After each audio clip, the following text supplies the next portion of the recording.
Neste sábado, a publicitária Manuela Jardim realizará o workshop Deixa Tua Marca Falar, posicionamento estratégico de marca pessoal no Instagram, no auditório da CACISB, das 9 às 12. Ela é a nossa convidada de hoje aqui no estúdio para uma entrevista ao vivo para dar mais detalhes dessa oficina.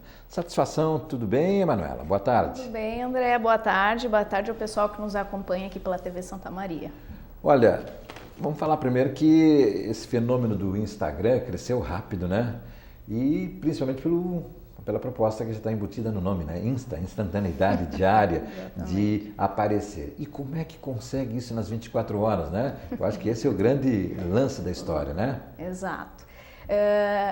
O posicionamento de marca através da imagem pessoal, independente da pessoa ser um empreendedor, André, ou trabalhar em nome de alguma empresa, é importante antes de pensar em colocar alguma estratégia nas redes sociais ou posicionar através de posts ou textos, pensar no propósito daquele posicionamento, né? Como que eu quero ser visto, quais são os clientes para quem eu estou falando, qual é a proposta de valor que o meu negócio tem e não principalmente abrir alguma conta no Instagram e sair postando coisas da vida pessoal, também pode ser, mas se isso estiver ligado ao negócio e certas outras coisas que às vezes não devem estar ali. Mas principalmente pensar na questão do propósito do negócio e qual é o meu objetivo com aquela ferramenta, né? Independente de ser Instagram ou Facebook ou qualquer outra. Tem um Instagram voltado somente para empresas? Sim. Tem. Instagram empresarial seria, no caso, né? Sim. O Instagram o empresarial, a gente pode otimizar algumas publicações através de impulsionamento. Já no pessoal, a gente não tem como fazer isso e por isso não tem as métricas, né? E são as métricas que nos dão o norte para qual público eu estou conversando ou até para mudar a estratégia de marketing relacionada ao como eu quero ser visto, né? Então, no pessoal não tem essas métricas como público, percentual de homens e mulheres que nos seguem, o período onde isso ocorre com mais frequência, quando eu ministro alguns cursos ou eu tenho alguma abordagem que eu faço alguma palestra, eu percebo que tem um engajamento melhor e uma conversão, um número de visitas, o meu perfil muito maior, porque eu estou propondo algum evento. Isso serve até para que nós possamos verificar se o nosso posicionamento está certo e outras abordagens com essas métricas, né? Aonde que você acompanha essas métricas? Você recebe ela em separado ou você tem... Tem uma ferramenta dentro do Instagram onde a gente pode entrar e visualizar rapidamente em uma tela como que está indo as nossas publicações e promoções, né? Porque ali eu impulsiono e com isso geram as métricas, claro. né? Ou seja, você tem que contratar um serviço para também ter acesso a essa leitura. Também. Ele dá essa possibilidade de a gente poder visualizar esses dados e agir em cima deles. E o custo, independente, não específico, assim, o custo, você tem condições de medir essa rentabilidade com as métricas? Sim. Sempre nós começamos com o propósito daquele post ou daquele impulsionamento e a partir do propósito, então, verificar se a gente quer que a pessoa tenha uma ação clicando com aquele link ou que tenha mais conversões para o nosso perfil. Isso vai fazer com que o comportamento da pessoa que entra em contato com a nossa rede social tenha uma métrica específica. E aí, isso é principal, é fundamental a gente definir isso antes de iniciar, se eu quero um volume maior de visitas, se eu quero um maior engajamento no meu site. Então, eu tenho que determinar isso antes de propriamente já sair utilizando a ferramenta. Mas é muito simples porque é uma ferramenta que é de uso de uma tela só, ela direciona a gente para as opções, então com relação à estratégia ali dentro é um pouco mais complicado do que simplesmente ao utilizar o aplicativo, que é mais fácil. Muito bem. E então fale sobre essa questão de técnicas, como é que você poderia apresentar para o nosso público aqui? Você poderia imaginar um perfil, exemplificar um perfil, por exemplo? Certo. Então, assim, profissionais da área de saúde, que é um caso um pouco mais delicado, eu trabalho nos cursos e também nas consultorias, que primeiro eles têm que solidificar a questão da proposta de valor do negócio. Que proposta de valor não é simplesmente aquilo que eu faço. Começamos pelo porquê que eu utilizo aquilo, ou que eu entrei na área da saúde, e as pessoas compram essa ideia quando a gente fala primeiro do porquê e não já do serviço. Então, começar pensando estrategicamente em relação a isso, né? E não falando apenas de serviços.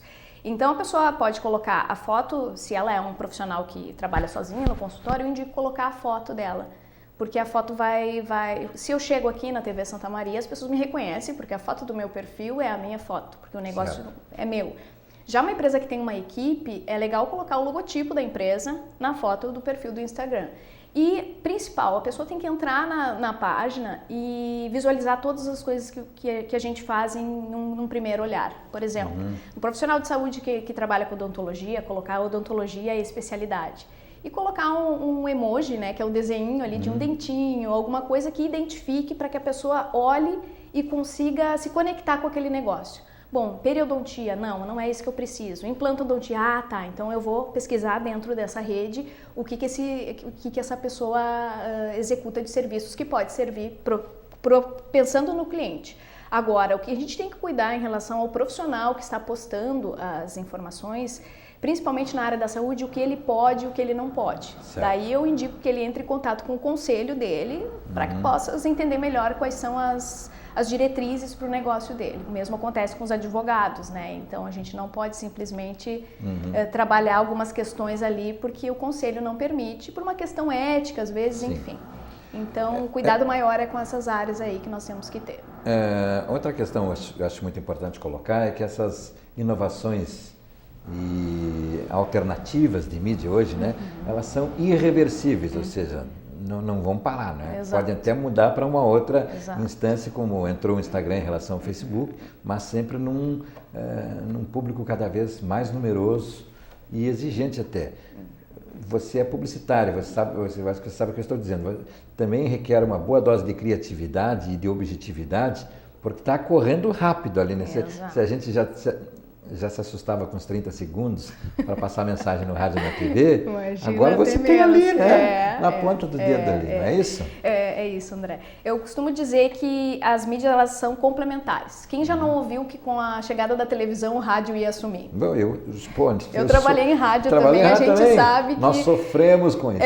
Então... Sofríamos com isso. Eu acho que tanto como os negócios, os meios de comunicação, eles têm que se reinventar e se integrarem. Hoje uma televisão, ela não existe sem uma rede social para dar mais conteúdos. A pessoa não consome ainda. Hoje em dia a pessoa está olhando TV, está mexendo no tablet e está falando no WhatsApp. Então, são mídias, são multicanais que a gente utiliza e a gente precisa agregar todos esses conhecimentos para dentro da mídia tradicional, por exemplo. Então, nenhuma vai eliminar as outras, a gente só tem que aprender a se adaptar. E o nosso negócio não precisa estar em todas, como nós havíamos comentado antes, né? Então, selecione as redes que têm a ver com o teu negócio e cuide daquelas redes. Senão não as tenha, né? Não abra o canal se não vai responder para o cliente, né? Fale, por favor, sobre o encontro, então, é no sábado, né? Sábado, das 9 às 12, aqui na Cassisme. O workshop Deixa a Sua Marca Falar, justamente para a gente pensar um pouquinho na estratégia dos pequenos negócios, né? Porque os grandes geralmente têm uma agência ou alguém especializado para fazer isso, né?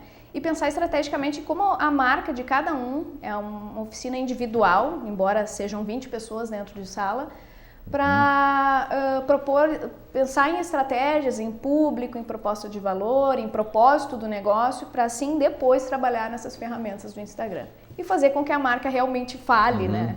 Sabe que eu sou assinante da Você S.A. e da Exame, duas excelentes revistas. E eles trazem reportagens que o pessoal já está trabalhando, vivendo nisso. É a principal mídia que eles têm. Você falou pequenos e grandes. E a novidade é que nem sempre os grandes estão bem atendidos nisso, porque as agências, você é publicitária, não é uma crítica, as agências, pela estrutura que elas têm, elas recém estão se dando conta de que tem que criar um departamento para isso. Não é isso que está acontecendo? Exato, acontece sim. E por isso que eu tenho algumas, não são só os pequenos que fazem os cursos, mas profissionais das agências fazem esses cursos aí também. Que eu estou falando. Porque assim, eu penso pelo lado deles e do cliente. O cliente está pagando e quer ter o retorno com aquilo, mas eles têm outras mídias variadas também. É a televisão, é o rádio, é o jornal impresso, é o jornal digital que tem que ter outros conteúdos. Para eles também é difícil. Então, como montar essas equipes de modo que a escrita seja voltada para esse canal também. Não é a mesma escrita jornalística, não pode ter tanto texto. Então, realmente, há essa confusão aí de que uma pessoa só pode cuidar de todas as mídias. Exatamente. Tem que ressignificar essa questão das publicidades, Você entendeu o que eu quis dizer, exatamente isso. É preciso estar ligado nisso. Ninguém melhor do que a Emanuela. Onde é que você pegou isso tudo aí? Você foi aperfeiçoando? Está passando o meu tempo, eu não posso deixar de perguntar isso aí. Na verdade, eu estudei publicidade e propaganda, não me contentando só da fachada para fora. Eu fui estudar gestão de negócios e unindo as duas práticas, é uma profissão que ainda não existe, chamada de personal branding, mas existem alguns cursos e algumas especializações nessa área que unem as duas coisas que eu amo, que é a publicidade e os pequenos negócios. Aí, unindo os dois, existem ferramentas que a gente usa, o design thinking também e outras tantas para compor essa metodologia de personal branding. Vamos convidar você, se você não se importar, de ser uma forma de consultora comentarista aqui no programa também. É ótimo. Quinzenalmente ou mensalmente, sempre que você puder trazer alguma ideia, você pegar em um lance, uma novidade, vem comentar com a gente aqui. A TV é comunitária para todos, então a gente está aí. Tá bom? Convite. Obrigado, Emanuela. Eu que agradeço.